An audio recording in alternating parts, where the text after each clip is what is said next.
All right, everyone, welcome back to an exciting episode of the Family's Garage. We have an all-new series starting for you. We're going to call it our restoration series for all of you who wonder how to do car restorations yourself. Maybe you got a garage, maybe you got some tools and you don't want to pay somebody else to do it. So this series is going to be for you guys. Why don't you tell them about the car we got? All right, so our very first car that we're going to do is a 1978 Z28 T-Top.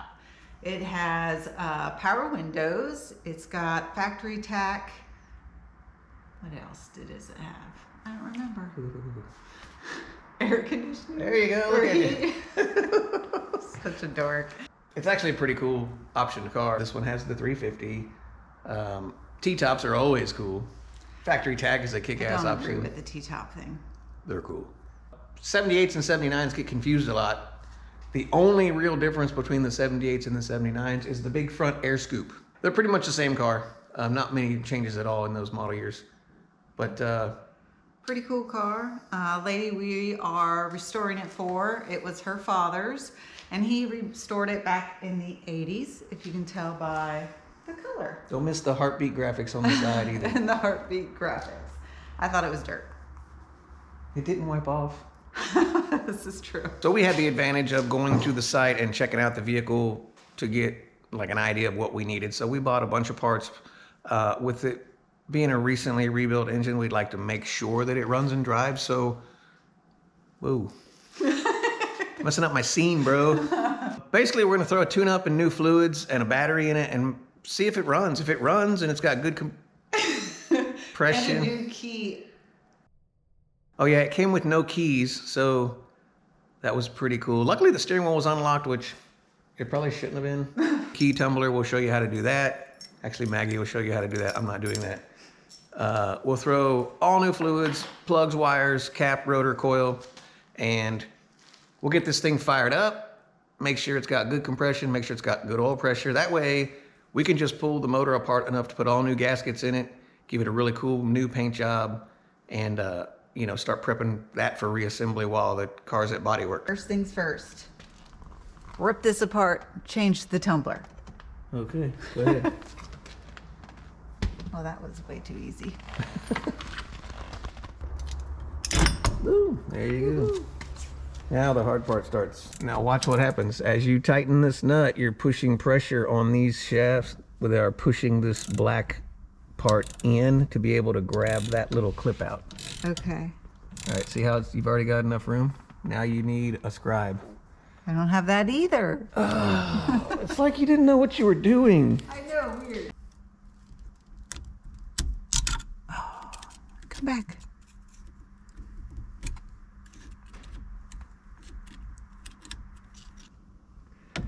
Is it out all the way around? Yep. All right, that's all you gotta do.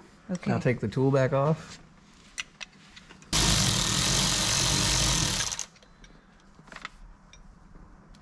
Twist it off. Wow. There you go. And just move it out of your way. Rotate it down. There you go. We're replacing that anyway. So now what's it look like? Now you're to the tumbler. In and pull it out. Now that I've got the tab out of the way, this should wiggle out. There you go. Here's your new one.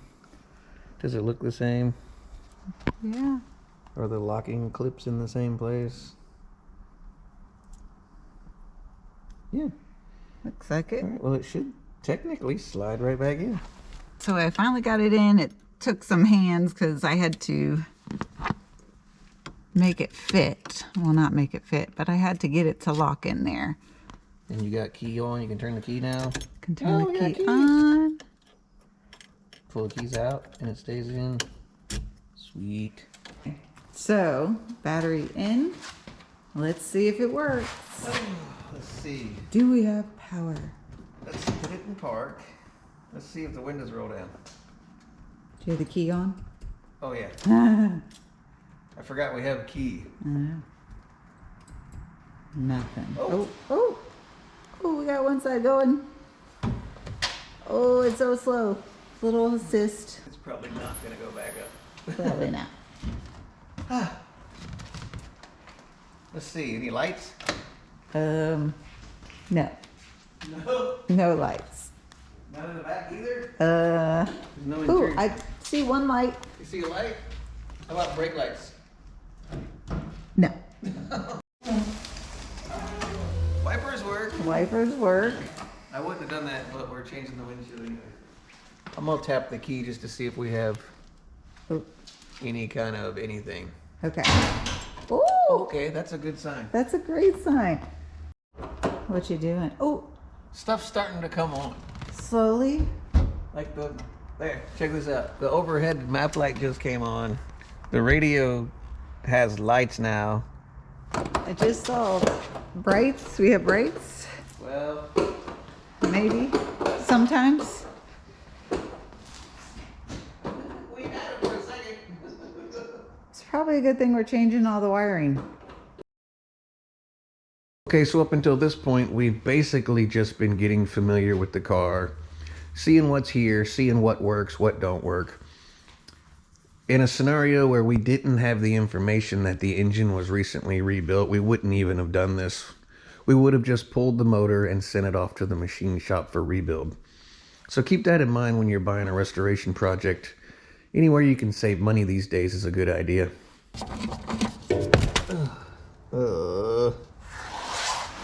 Course. So we're having some issues with some of these distributor caps coming from various manufacturers. You look at what was in the car, you can see the coil ground, the black wire here, picks up a bolt head here, but it has another one that picks up the bolt head that goes and gives you the ground, which is the middle pin on the harness that goes to the distributor electronic pickup and such. Well, the new cap comes with none of that in there. They give you the little carbon pickup and the rubber insulator. Some of the caps will give you the little metal strap that goes in here and sits below the coil. We had an issue recently where that strap wasn't in the new cap and we had all kinds of problems. So just be mindful of that if you're HEI cap swapping. Make sure your coil has a ground wire so you can ground your magnetic pickup. So this is the part I'm talking about right here. This little thing slides right inside the center, like so, and then your coil sits on top of it and it actually provides a ground. Some of your lower end caps are not going to have that piece. Might want to find some. So when you're ready for install, you should have something that looks like that. You should have a coil ground wire and a coil ground pin in the center there. And make sure these wires are in good shape and not touching each other. Sometimes if you haven't done this a lot, you can put the wires on, not backwards, but there is a right way to put these on for a small block Chevy. So see how this is round and this is more of a 90. This is the distributor cap side. This side is also a little fatter. So you want the smaller side that's more 90 degrees at the cap and this side down at the spark plug. Just makes the installation a little bit easier for you. The oil looks pretty good, so I'm pretty happy with that. It's not watery, it's not full of fuel. It's got a nice color to it still. That's a good sign. While we're waiting for that, we haven't got this on the lift yet, but we got a kick-ass exhaust system with an X-pipe, Flowmasters, some frame damage. A little bit of frame damage. I see a little bit of rust, but the rocker looks pretty good. The new AC Delco filter.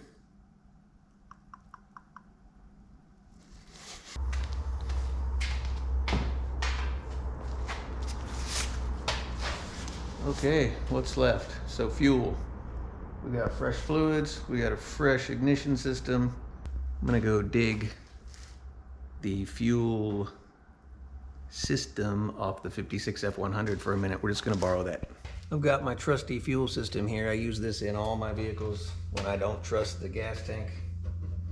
Now we're situated. We have our fuel can on the inlet of the pump, and we put this fuel hose here coming from the outlet of the pump with a filter right before it goes into the Edelbrock. That way we can see if the fuel pump's working. If we're cranking the engine and we never get any fuel up here, we know the fuel pump's bad and we got to go grab one of those before we can fire this bad boy up. Spray a little go juice in it. All right, crank it.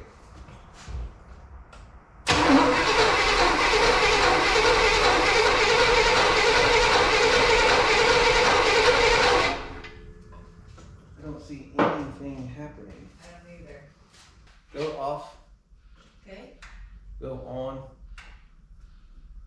Okay. And then crank. All right, we have 12 volts the whole time, so that's not the problem. There's no spark. Okay. So the distributor's no good. The fuel pump's no good, and the distributor's no good. Perfect. The good news is I have an HEI over there to swap in just to see. Did that work?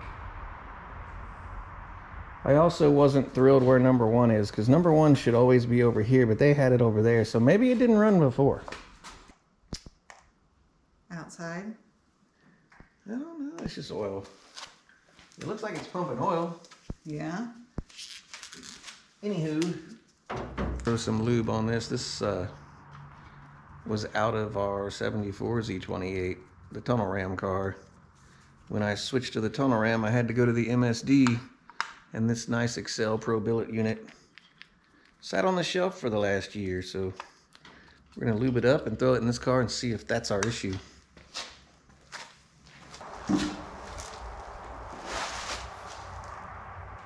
What's your pee? So I'm holding the gasket up. It's gonna fall while I go. Okay. Got it. So you want to drop that in and you'll watch the cap spin as the teeth engage. See, so that's about where we want it to be though. Okay. So now we just gotta play with it. Oh, there it went. Okay, so see the number one cylinder is right here, so look where it's pointing. Yep. That's perfect. Perfect. Now we've got our distributor sitting, and look, it's funny, it lines up with the old purple mark I made before when I pulled it out of the Camaro. That's awesome. So, you know, normally they sit about like that with the vacuum can pointing that way. Now I'm confident we're gonna be at number one top dead center. Ooh, that was painful. So we just swapped out the distributor, reset up top dead center. I wasn't liking it the way it was, and then put the plug wires back on. What else did we do? Nothing? I think that's all we did. We're gonna go ahead and see if this thing will cough, smoke, sputter, fire, anything.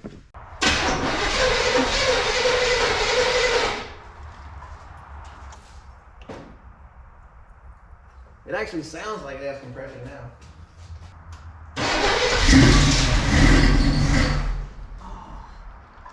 It's gonna run, it just needs a fuel pump. Yeah.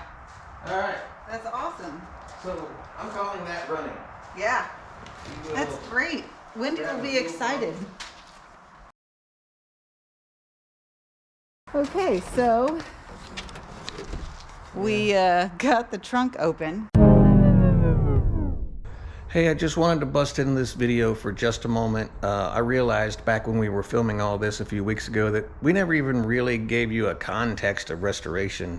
If you're new to automotive restoration, want to get into automotive restoration, or just need to know what it takes, you kind of need to know what style of restoration you want to do. It depends on whether you want a shiny, show-winning, fully restored frame-off restoration, or do you just want something that looks cool that goes down the road? You'll have to forgive me. I pace while I talk. It's what I do. Good thing you can't see my hands. Or are you into roadkill and you just want to see if you can get that rusty, old, dirty thing out and about? Because those cars bring a lot of attention at the car show also. So you really need to decide what kind of restoration you want to do. There's many levels. Maybe something like that, where We didn't really do anything mechanical, but the thing looks brand new. The vehicle means a lot to the owner, and we brought it into the new century because it was severely dated, 30-year-old wheels and such. Or maybe you want a big block super sport Chevelle that is all numbers correct. You know, that's also going to dictate what kind of car you start with, because let's face it, everything revolves around budget. It's just the way it is, right? So you can spend $20,000 these days on paint and body. I see it, I do it. So keep that in mind. If you're just wanting a driver, the nicest car you can afford on the front end is the way I would go. But if you're wanting that show winner, you've got a vision, you want a certain color, a certain stance, you know, then it really doesn't matter because you're gonna tear the car apart anyway, so you can do metal repair at that point. So hope you keep watching this series. We take you through this restoration. It's gonna take us a year or so. You know, we've got 21 cars, you know, on the property we're working at any given time, but let us know if you got any questions at all. We're gonna have to, oh, I think that, what was that? But that was an animal of some sort. Look at the tail on that monster. Is that Vidal Sassoon? I need that. There's a cassette tape holder. Look at what happens to a four-way lug wrench in this environment. Oh. But here's the thing that really sucks bad. Look at this. This is completely broken. Oh, no. Oh, look at that. Is that Bugs Bunny Space Jam? It is. Yeah, that thing's probably worth a fortune. Hells yeah. Okay, we're gonna have to unbolt this and get it off before we do more damage. I don't want to do it. Not it. Oh God. It's moving. Oh. So that's factory. We gotta keep that. Okay. You say it's moving? Scared. What if there's another animal? Oh God. Ew, look at it. I don't want to. Oh, it's walking. I think it's walking. Oh God. Oh, look at it. God. It's looking at you. Oh, there's trunk floor coming up with the carpet. Oh no. Oh. Oh, don't breathe that in.